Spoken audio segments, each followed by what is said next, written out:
Salut à tous. Nous continuons avec notre série d'enseignements.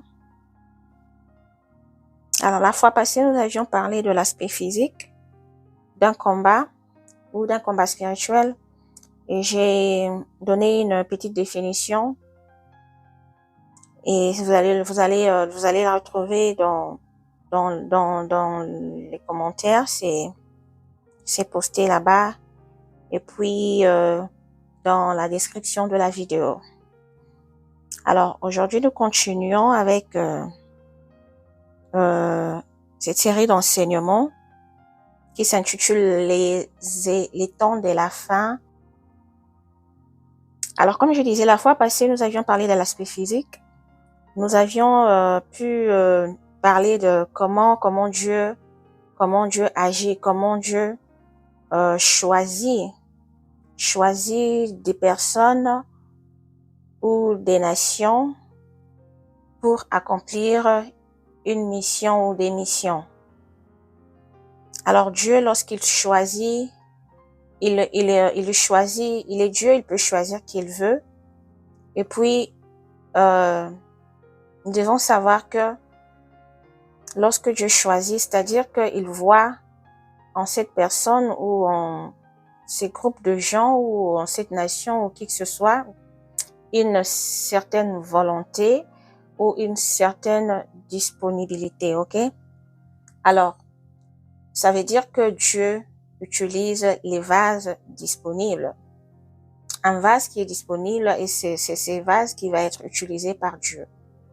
Ce vase qui est prêt à accomplir une mission. Ce vase qui est prêt à emmener la vision ou la prophétie de l'Éternel dans l'aspect physique, dans un aspect physique. Donc, emmener cette prophétie, cette vision dans son accomplissement. Ok? Alors, puisque nous sommes dans les livres de Daniel, nous sommes toujours dans le livre de Daniel, nous avions parlé de ces 21 jours de prière, nous avions parlé de ces combats spirituels qu'il y a eu entre l'ange de l'Éternel et le chef du royaume des Perses. Là, c'est le chef du royaume des Perses, donc c'est aussi l'image d'un ange qui est un ange de ténèbres.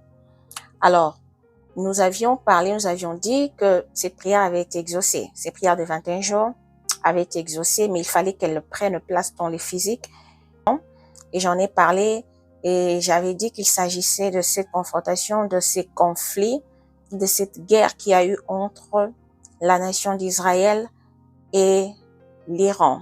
C'est une guerre, c'était une guerre d'une période très courte, une guerre de 12 jours, si je ne me trompe pas. C'est duré en juin dernier. Alors, c'était une guerre d'une période de 12 jours. Alors, comme j'avais dit que lorsque nous sommes accrochés à la parole, nous sommes accrochés à Dieu, avoir une vie de prière constante et aimer Dieu, aimer sa parole, lire la Bible, le Saint-Esprit est là pour nous guider, pour nous révéler des choses cachées, pour nous donner le discernement de tout ce qui nous entoure, de tout ce qui se passe. Alors, vous aurez le discernement de sa part. Il vous révélera les choses cachées, vous verrez les choses se réaliser sous vos yeux et vous comprendrez que il s'agit bel et bien de ce qui est écrit dans les Écritures. Alors, j'avais eu cette révélation, je peux dire, ce discernement de comprendre que là, il s'agissait d'une partie.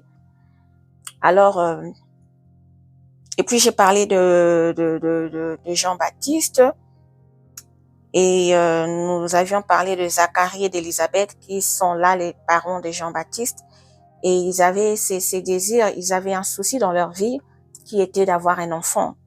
Alors, Dieu a vu cette volonté en eux, il a vu ces désirs ardents, il a vu leur souci qui était d'avoir un enfant. Alors, comme je viens de le dire tantôt que Dieu utilise des vases disponibles. Alors, puisque nous sommes dans ces processus de 70 semaines, alors, en ces temps-là de Zacharie et d'Élisabeth qui étaient dans une demande, qui étaient en prière pour implorer la miséricorde de Dieu.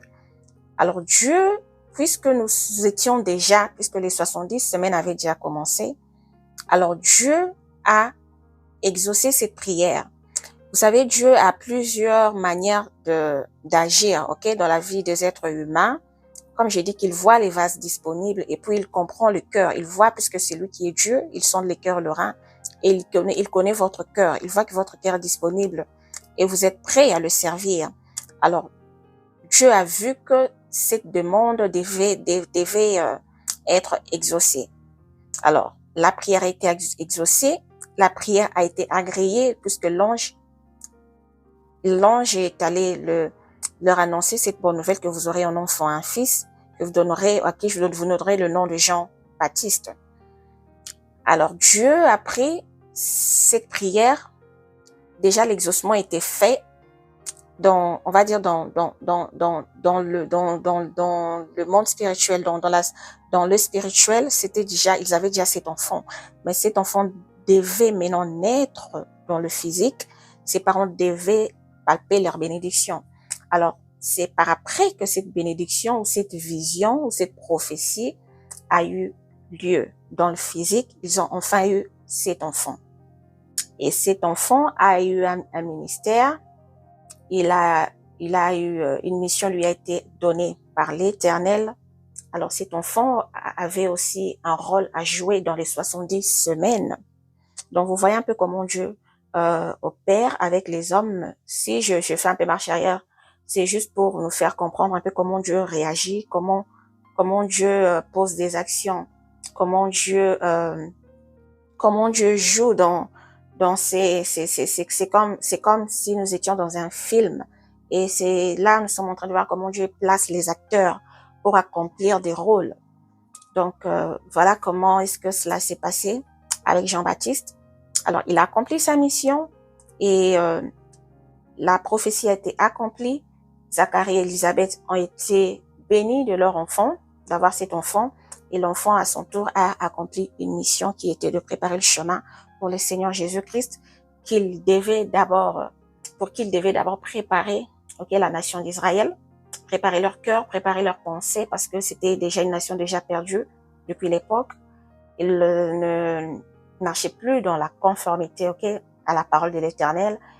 Alors, Jean-Baptiste devait préparer leur cœur, leur ramener dans la bonne voie afin de recevoir le Seigneur, parce que sa mission était de préparer la nation et puis baptiser le Seigneur. Alors, de là, nous comprenons comment Dieu fonctionne lorsqu'il veut que sa pensée soit exaucée, lorsqu'il veut que sa vision soit accomplie. Alors là, nous avons déjà une idée de comment Dieu fonctionne. Je ne dis pas que nous pouvons deviner toute la pensée de Dieu ou comprendre comment Dieu fonctionne puisqu'il est Dieu. Ce n'est ni par notre force ni par notre puissance que nous puissions comprendre la volonté de Dieu ou sa pensée. Donc, c'est parler du Saint-Esprit puisque le Saint-Esprit aussi est là pour nous parler, nous révéler ce qui est la volonté de Dieu, nous parler de sa pensée, de ce que Dieu veut que nous fassions, comment Dieu veut que nous soyons. Alors, il n'est pas de nos propres efforts de comprendre la pensée de Dieu, puisqu'il est Dieu. Et ses pensées sont limitées, sont illimitées. Nos pensées à nous sont limitées. Alors, ce n'est que le Saint-Esprit qui puisse nous révéler, qui puisse nous parler.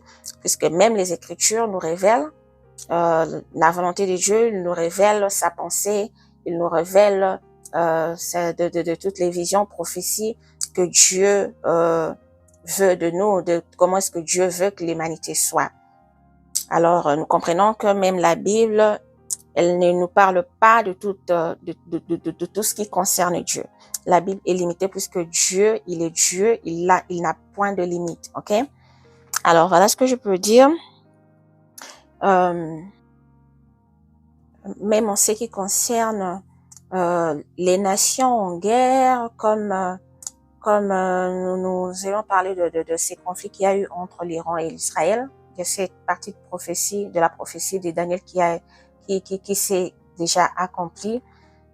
Donc, vous voyez que Dieu peut utiliser une nation, une nation ou une armée d'une nation pour intervenir pour une autre nation. Donc, Dieu peut faire cela. Donc, il choisit, comme je dis, un vase disponible. Il regarde. Dieu peut toucher le cœur d'un roi ou d'une autorité quelconque ou d'un président d'un pays pour intervenir ou apporter de l'aide à une autre nation. Donc, Dieu peut faire cela. Donc, il le fait déjà. Nous savons que c'est comme ça puisque Dieu utilise les hommes pour accomplir sa vision ou sa prophétie ou sa pensée ou sa volonté. Donc, c'est de cette façon-là. Alors, j'aimerais dire une chose ici. Nous allons parler de quelques royaumes ou nations, ok? Et cette partie, nous allons vraiment aller très doucement, très lentement pour que nous puissions tous comprendre. Puisqu'il s'agit du livre de Daniel. Alors, nous savons que les livres de Daniel parlent de ces événements qui doivent arriver. Et il y a certains parmi eux qui sont déjà arrivés, qui ont déjà eu lieu. Et c'est un livre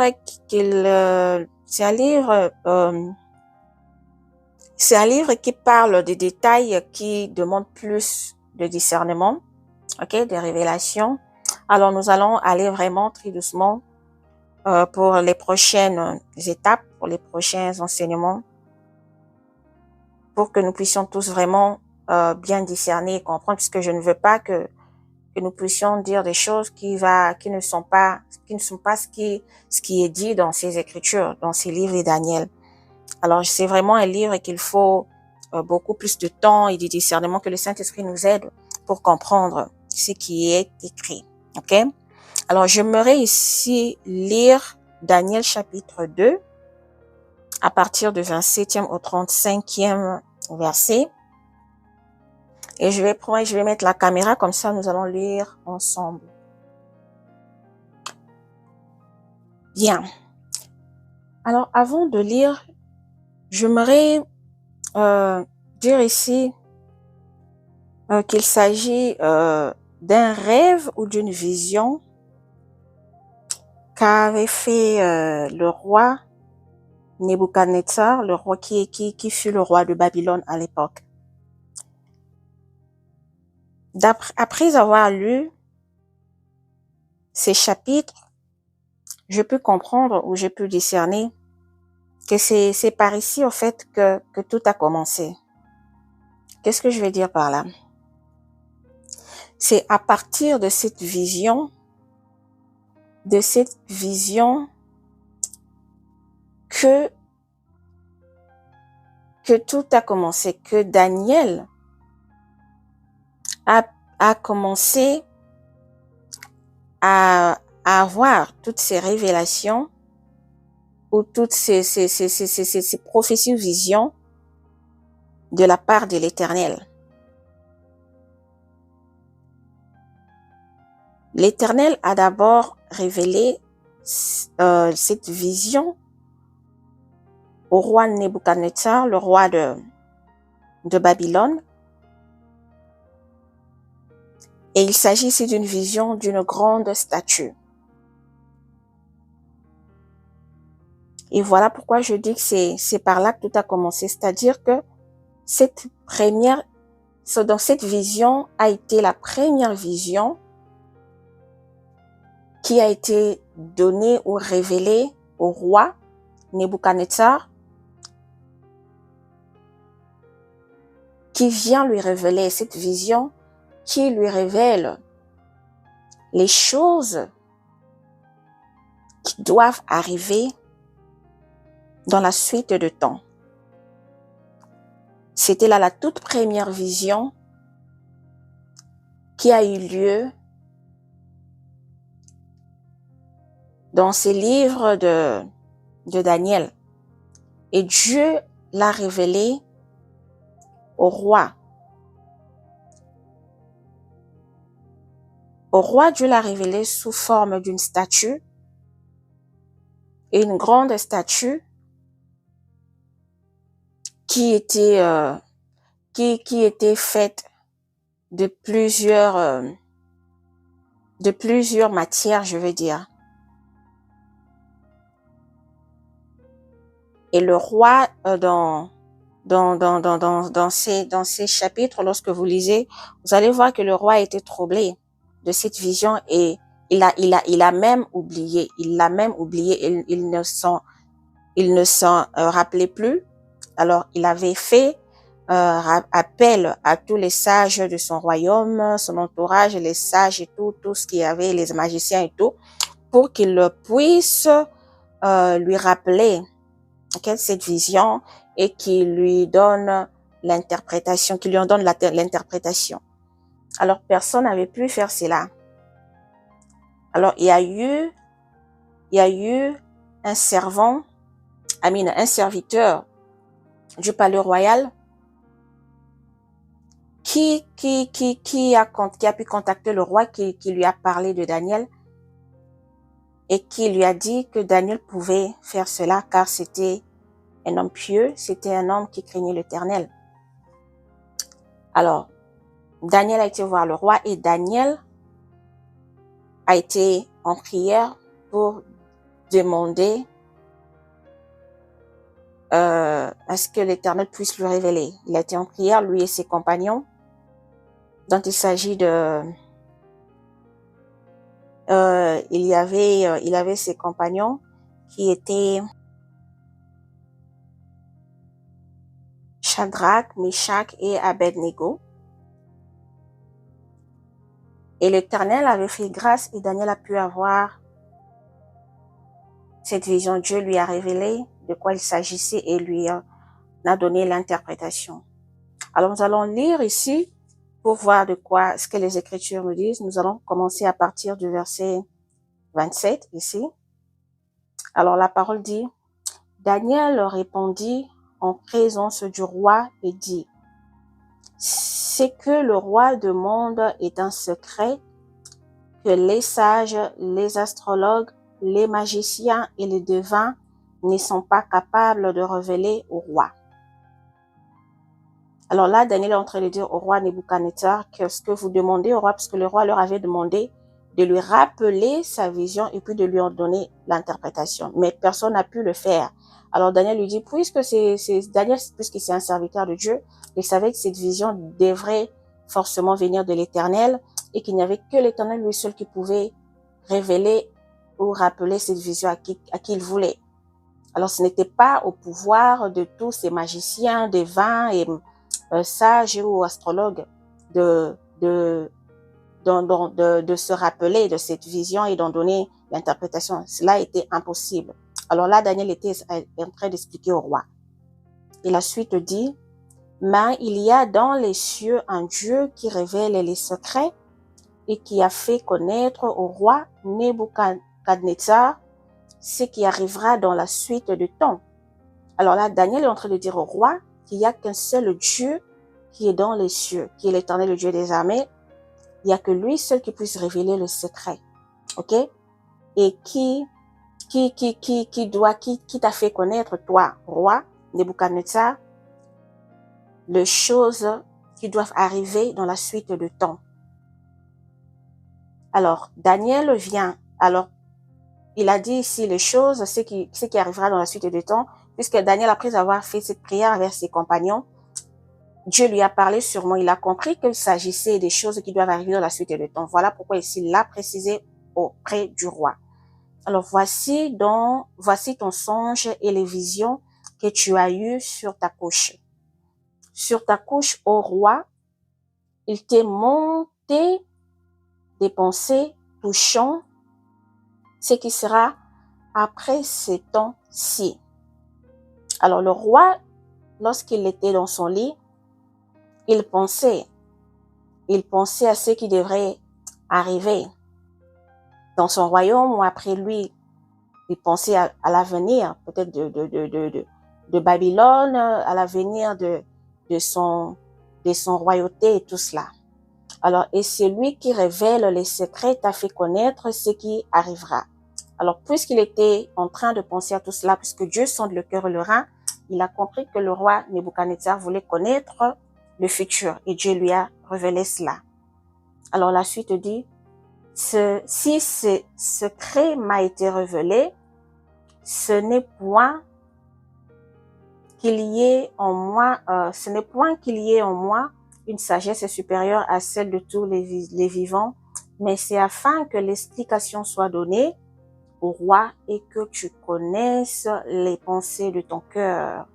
Donc ici, Daniel est en train de dire au roi que si cela m'a été révélé, si j'ai pu avoir cette révélation de cette vision que tu as eue, ce n'est pas parce que je suis supérieur aux autres, c'est comme je le dis que ce n'est ni par notre force, ni par notre puissance, ni par nos propres pensées, mais c'est Dieu en fait, c'est par l'aide du Saint-Esprit que nous arrivons à discerner les Écritures, à comprendre la volonté et la pensée de Dieu. Donc voilà ce que Daniel a voulu dire ici. Et il dit, mais c'est afin que l'explication soit donnée au roi. Donc c'est afin que Daniel, lui qui a eu cette grâce d'avoir cette révélation de la part de Dieu, qu'il le vienne donner au roi l'explication de cette vision et que tu connaisses les pensées de ton cœur. Donc puisque tu étais en train de réfléchir, de penser, de vouloir comprendre ce qui pourrait arriver après ton règne, ce qui pourrait arriver après ou dans ton royaume, alors Dieu t'envoie cette explication pour connaître les pensées de ton cœur. Alors la suite dit au roi, ô roi, tu regardais et tu voyais une grande statue. Cette statue était immense et d'une splendeur extraordinaire. Elle était debout devant toi et son aspect était terrible. La tête de cette statue était d'or pur, sa poitrine et ses bras étaient d'argent, son ventre et ses cuisses étaient d'airain, ses jambes de fer, ses pieds en partie de fer et en partie d'argile. Tu regardais lorsqu'une pierre se détacha sans le secours d'aucune main, frappa les pieds de fer et d'argile de la statue et les mit en pièces. Alors le fer, l'argile, l'airain, l'argent et l'or furent brisés ensemble et devinrent comme la balle qui s'échappe d'une. Là, on va voir ici la suite.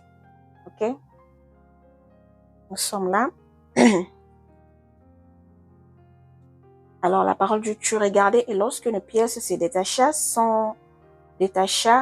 sans le secours d'aucune main, frappa les pieds de fer et d'argile de la statue et les mit en pièces. Alors le fer, l'argile, le rein, l'argent et l'or furent brisés ensemble et devinrent comme la balle qui s'échappe d'une aire en été. Le vent les emporta. Ok, la parole dit ici, nulle trace n'en fut retrouvée, mais la pierre qui avait frappé la statue devint une grande montagne et remplit toute la terre. Alors, je crois que je vais m'arrêter là. Nous avons lu du 27e au 35e verset.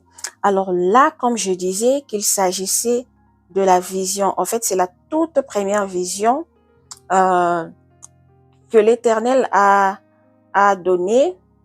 Ok? Que l'Éternel a donnée dans le parcours, je peux dire dans le parcours de Daniel lorsqu'il était à Babylone. C'est la toute première vision que l'Éternel a donnée au roi. Alors là, l'Éternel a donné, puisque le roi, son souci était de connaître l'avenir de son royaume, l'avenir de son règne ou de ses peuples qu'il dirigeait. Alors l'Éternel lui a révélé la suite, il lui a révélé le déroulement de ce qui va se passer dans la suite de temps, à partir de ce royaume où il était. Donc Dieu lui a donné la suite. Donc Dieu lui a révélé après toi, après ton règne, ce qui doit, le règne qui suivent, les règnes qui vont suivre après ton règne. Et ces règnes qui vont suivre vont aller jusqu'à la fin des temps. Jusqu'à la fin des 70 semaines. Jusqu'à ce que le Seigneur vienne pour régner, pour mettre fin à toutes choses et siéger sur la terre, pour reprendre son règne éternel. Donc Dieu lui a révélé le déroulement, le processus qui va suivre après ton règne, ce qui doit suivre. Donc voilà pourquoi je dis que tout a commencé à partir de cette vision. Parce que cette vision, c'est une vision qui doit être décortiquée, qui a beaucoup plus de détails, comme je l'ai dit tantôt, que nous allons aller très doucement pour ne pas taper à côté, je veux dire. Donc, comme je dis que c'est toujours par l'aide du Saint-Esprit que nous allons discerner ensemble. Alors, nous avons parlé de ces statues composées de plusieurs matières. Donc, nous comprenons qu'il y a des matières qui sont plus fortes que d'autres matières. Donc, une statue qui rassemble et les faibles et les forts, les matières dures. Donc, c'est une statue qui en fait, qui va jouer le rôle, ok? Une statue qui joue le rôle jusqu'à la fin de 70 semaines. Cette statue ne restera pas une statue dans son entièreté. Alors, nous allons découvrir dans la partie de notre enseignement qui va suivre, nous allons voir qu'elle ne va pas rester une statue comme ça, mais elle sera décortiquée, elle sera brisée, elle devra se répartir à travers le monde. Et nous allons comprendre comment cela va se faire. Ok? Alors, nous avons lu et nous avons vu que c'est une statue composée de fer, de l'argile, de l'airain, de l'argent et de l'or. Plusieurs matières. Alors, je vous recommanderais de relire ces chapitres 2. Vous pouvez lire le tout si vous voulez. Moi, j'ai commencé à partir du 27e au 35e verset. Et la suite, prochainement, je viens avec la suite pour comprendre en fait ce qui suit par la suite par rapport à ce que nous venons de lire. Alors, merci et nous revenons à très bientôt avec la suite. Que Dieu vous bénisse.